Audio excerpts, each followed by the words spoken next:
नमस्कार मित्रों, नए साल की तीसरी जनवरी में आज अभी मेरा ये तीसरा वीडियो है। मैं ऑफिस में आकर बैठा हूँ। हालांकि मेरा स्वास्थ्य उतना ठीक तो नहीं है, लेकिन कई सारे समीकरण, कुछ काम जो है वो मेरे ऑफिस से ही सब होने संभव हैं। कुछ लिखना, कुछ सोच विचार करना नया, तो इसी टेबल पर संभव है। मैं ये कुछ वीडियो जो तात्कालिक मेरे लिए चिंता का विषय है वो बनाकर फिर मैं अपने काम से बैठता हूँ। मित्रों, ईरान की बात चल रही थी, तो ईरान का युवा जो है, जेन जी जिसे कहा जाता है, वो सड़कों पर है और खामेनेई सर्वे सर्वा ईरान का, उसने गोलियां चलवा दी है। जबकि अमेरिका ने ये बोल रखा है डांट कर कि गोली नहीं चलनी चाहिए, गोली चली तो मुझे आना पड़ेगा।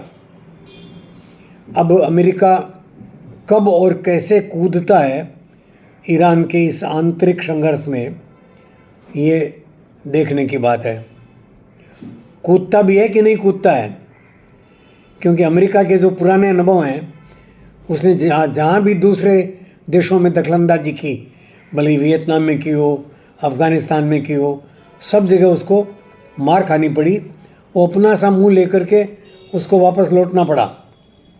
तो इसलिए ईरान में वो दखलंदाजी करेगा, ये संभावना तो कम है।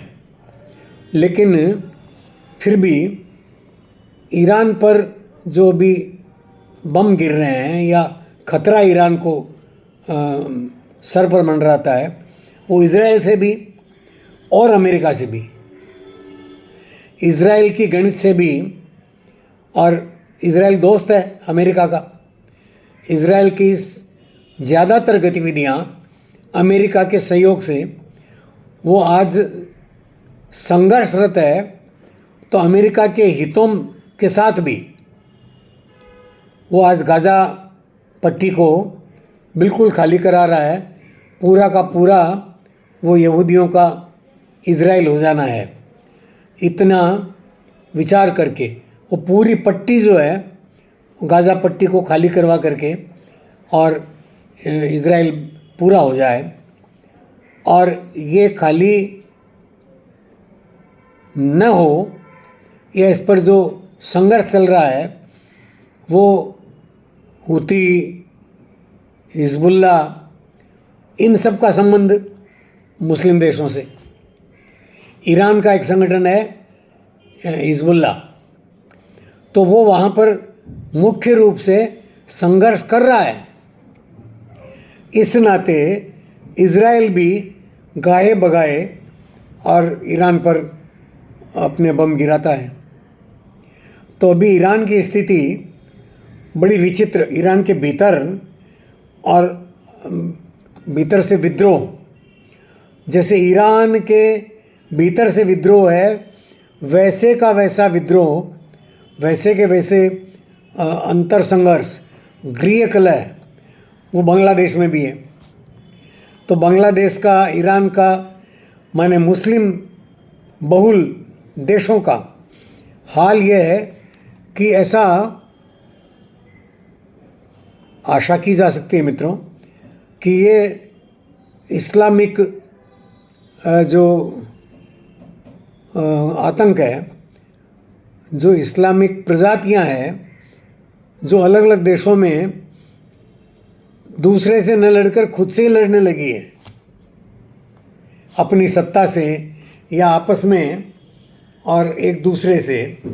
अब पाकिस्तान में भी 4-5 भागों में पाकिस्तान में ये बलोच अलग लड़ रहे हैं पाकिस्तान के विरोध में। पठान अलग, बलोच अलग, और इस प्रकार से 4 भागों में पाकिस्तान के केंद्र पर 4 तरफ से अंदर ही अंदर वो मार पड़ रही है। और इस हालत में ये जो पाकिस्तान का सेनापति है, अभी तो सेनापति का मुखिया ही है वो। अब देखिए मेरी स्थिति ऐसी है कि मैं उसका नाम भी भूल जाता हूँ, मुनीर। तो ये जो मुनीर है वो चालाकियाँ करके और बांग्लादेश में जाकर के अपना वो चला रहा है सिक्का कि बांग्लादेश में चलेगा तो पाकिस्तान का थोड़ा कद ऊपर बढ़ेगा, कद ऊंचा बढ़ेगा। मैं बांग्लादेश में जाकर के और भारत के विरोध में और कुछ कारस्तानी करता हूँ।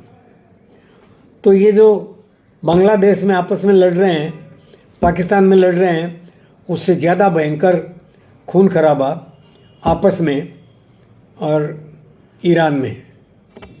ऐसी मुस्लिम देशों की आपस की एक संघर्ष, लेकिन उसके बावजूद ममदानी जैसे लोग और चार, ब्रिटेन में भी इस्लाम के हाथ में है। ब्रिटेन में भी आज इस्लाम इतना बड़ा है कि उनके हाथ में सत्ता के सूत्र हैं।